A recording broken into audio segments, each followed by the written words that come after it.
Hello and welcome to Breathwood. My name is David Yates and I want to start this video first by thanking my friend John Watson for this new lighting setup. Check it out. He basically made a light box that can hang from the wall and it's battery pack powered, so it doesn't even have to plug in while I'm using it. They can just be recharged in between uses. It's pretty awesome and it's super light and I could take it off the wall and take it with me if I need. So thank you, John Watson, for your creative work. Today I want to talk about my 3-minute Didge rhythm, which has been tawaka, tawaka, tawa. But I'm going to convert it to a different technique that I just learned from the amazing Andrea Furlan. Thank you, Andrea. The technique is tawa. And I know different people use different variations of this technique. This is my understanding of it, and it's still new to me, so there's lots of room for it to grow. But basically, I'm going to make a really small space in my mouth. I've recently been reading some threads on the Didgeridoo learning community about putting the tongue really up to the palate of the mouth, like really to the roof of the mouth, and creating a tiny, tiny space for the air to move. The way Andrea explained it was to make the sounds e-u, e-u, e-u, and then to play with that shape, e-u. And inside what I feel is it's really tight. It's not big and open like ah, it's really close. So from e-u, e-u, then I say tupa, tupa, tupa, tupa, tupa, tupa, tupa. Then take away the voice.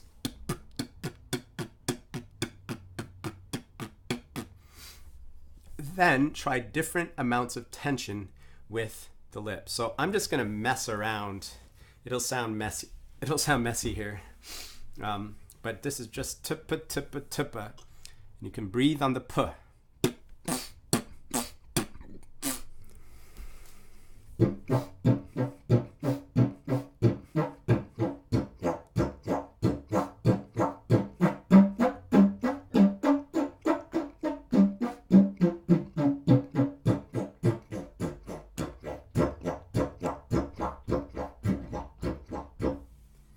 That's all tupa tupa. Now I realize that sometimes my p is more of an where I'm just pushing air with the tongue. So the tongue goes up to the roof of the mouth and there's a little push forward.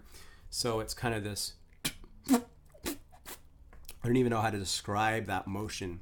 Air is like a plunger and it pushes air forward. So sometimes I'm going push. That's not what I'm going for. I want at all times. So I'm going to take that idea and put it into tawaka, tawaka, tawa. So instead it's tupaka, tupaka, tupa, tupaka, tupaka, tupa.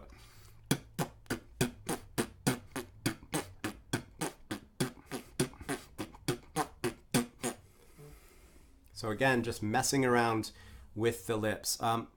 It's kind of nice not to worry about getting perfect sound right now, just to get the basic movements. And then your lips will start to find the right amount of pressure to get the different notes you want.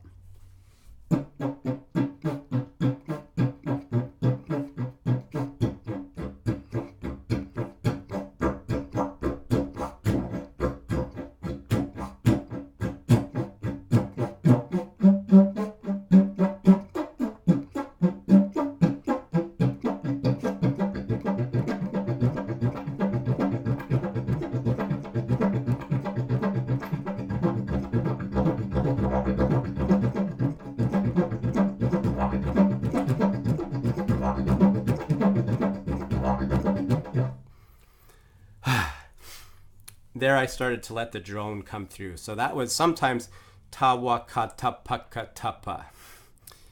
I love how this feels in my mouth. I love how it is a shift in my playing. It moves the sense of playing from back here to very far forward where things barely have to move in order to change the sound. It also is helping me separate the lips from the tongue, from the jaw, from the breathing movement. Whereas it used to be, it still is that I coordinate a few things in order to make it all work. Like the jaw is often connected to the in-breath toot. But what if you could in-breath toot with just more pressure of the lips and the same movement in the back of the mouth as always. That's more liberating than always having to move the jaw. Plus, Andrea told me the jaw's kind of slow. The jaw's kind of slow, and someone just rang the bell to say, yes, you're right. So once again, tawaka, tawaka, tawa. Don't worry about the sound, just play with the shape of the mouth, the movement of the tongue and the lips.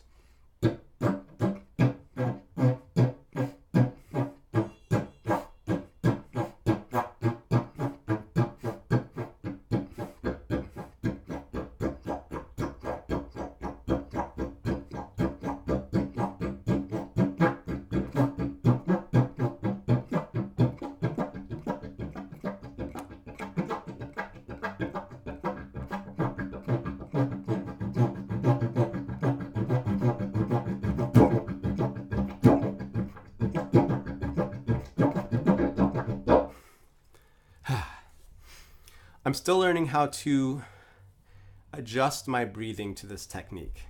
It doesn't always feel like I'm used to. I sometimes end up with too much air or not enough. So I'm still learning how to integrate this technique into my playing. But this is an awesome place to start. And if tawaka, tawaka, tawa is too much for you, just hang out and go tawa, tawa, tawa, tawa, tawa, tawa. That's actually really amazing practice too. And one of the things that Andrea has me practicing. If you want to learn more of those such techniques, then contact him and ask him for a lesson. He's a really sweet guy and really clear in his explanations, and you'll learn a lot in 1 hour.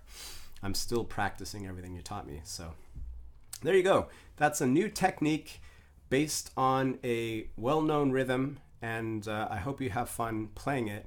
At some point soon, I'll do a video of my 3-minute Didge practice and all of the ways I'm exploring it these days. Some days it's awesome, and some days, wow, it feels hard. But most days I'm easily past 5 or more minutes, and I just want to keep going. So anyway, there you go. Have fun with that. Once again, thank you, John Watson, for the beautiful lighting setup. Thank you, Andrea, for the recent lesson. And everyone else, thank you so much for watching. Happy playing, and I'll see you again very soon.